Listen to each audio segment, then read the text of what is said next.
Pemirsa, di saat peristiwa kapal terbakar, sejumlah penumpang menceburkan diri ke laut. Di antara para penumpang tersebut, ada satu penumpang yang berusaha menyelamatkan diri dan seorang balita perempuan. Untuk mengetahui bagaimana ceritanya, kita akan bergabung dengan Bapak Abdul Rahman.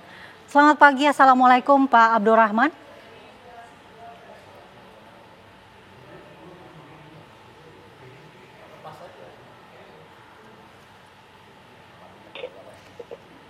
Selamat pagi, Assalamualaikum Pak Abdul Rahman. Sudah bisa mendengar suara saya?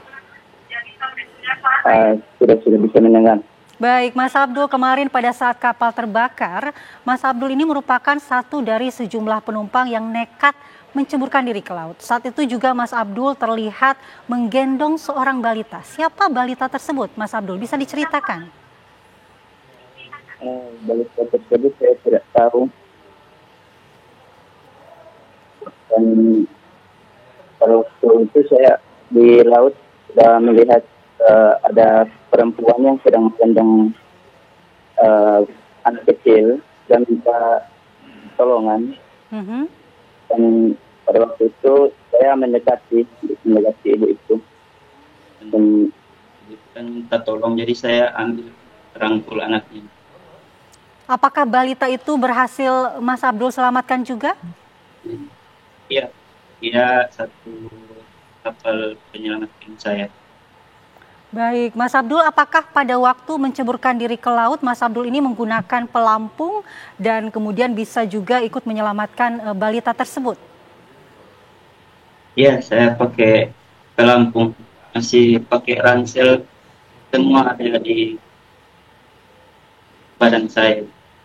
Iya, Mas Abdul, tentu sangat panik ya pada saat kebakaran itu terjadi. Kemudian kenapa sampai Mas Abdul ini kepikiran untuk menyelamatkan balita tersebut?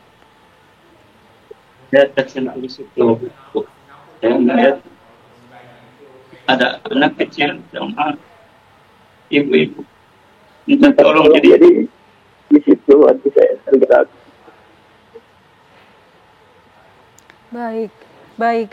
Apakah anak kecil itu saat ini juga sudah bertemu dengan orang tuanya, Mas Abdul? Waktu di evakuasi sudah bertemu dengan orang tuanya. Iya, pada saat Mas Abdul menyelamatkan di laut, apakah balita ini benar-benar sendiri dan terpisah dari keluarganya? Iya, dengan orang tuanya. Tapi saya mencoba mendekati terus ibunya, jangan sampai anak ini hilang pergi bersama ibunya. Baik, Mas Abdul, bisa nggak diceritakan bagaimana kondisi pada saat itu, pada saat Mas Abdul menceburkan diri ke laut, kemudian melihat bahwa banyak juga orang di sekitar Mas Abdul yang butuh pertolongan? Ya, pada waktu di kapal itu kelihatan api itu semua pada panik. Tapi saya mencoba bersuara di situ agar tidak panik. Soalnya di situ banyak anak-anak kecil dengan orang tua. Baik. Baik, Mas Abdul, terima kasih atas ceritanya dan kami bersyukur Mas Abdul bisa selamat dan juga bisa menyelamatkan seorang balita. Terima kasih atas waktunya berbagi dengan Kabar Utama Pagi. Assalamualaikum.